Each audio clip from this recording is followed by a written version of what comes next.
Nyobain mie ayam goreng yang ada di dalam gang dan tiap harinya selalu ramai pembeli.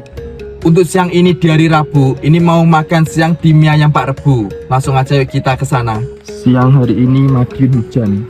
Ini tempat mie ayam Pak Rebu tuh masuk ke gang.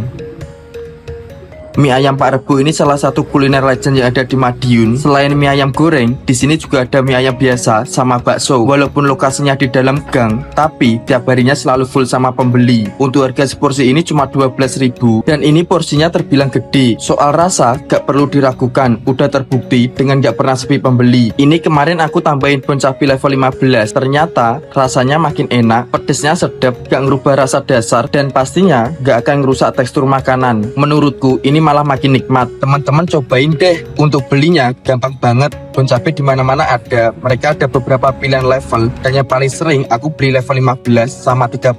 Bon cabai ini dibuat dari cabai rawit asli, nggak pakai pengawet dan pewarna. Yuk mampir ke mie ayam Pak Rebu dan jangan lupa bawa bon cabainya ya.